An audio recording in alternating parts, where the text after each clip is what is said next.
Mesdames, Messieurs, bonjour. Ravi de vous retrouver pour cette nouvelle édition du JT Cultures et Marchés. Alors, tout d'abord, bien sûr, je vous adresse tous mes meilleurs vœux en espérant que 2023 soit l'année durant laquelle nos dirigeants prendront pleinement conscience de la nécessité de prioriser la sécurité alimentaire.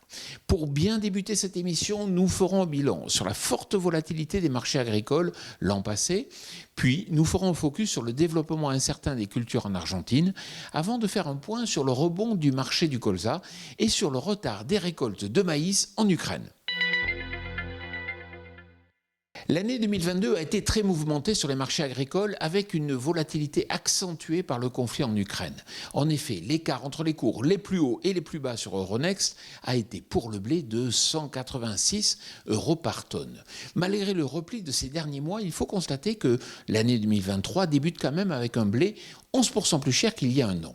Et ce n'est peut-être pas fini car les incertitudes demeurent du fait de l'impact probable de la récente vague de froid sur les blés d'hiver américains et d'un retour en force de la consommation résultant de l'assouplissement des mesures anti-Covid en Chine.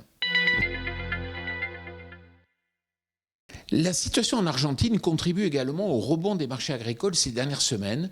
Malgré les récentes pluies, le déficit hydrique est toujours marqué et les conditions de culture ne cessent de se dégrader aussi bien en soja qu'en maïs. Les potentiels de production seront revus à la baisse dans les prochains rapports USDA et cela apporte de la fermeté au marché.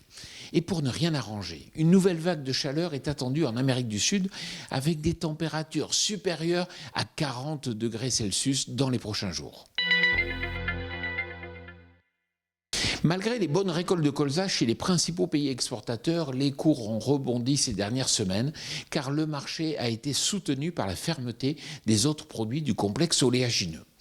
En effet, des inquiétudes subsistent sur la production de soja en Amérique du Sud, mais aussi sur la diminution des stocks d'huile de palme en Asie. C'est pourquoi les cours du colza flirtent de nouveau avec la zone dite psychologique des 600 € par tonne sur Euronext. 21,4 millions de tonnes, c'est le volume de maïs actuellement récolté en Ukraine.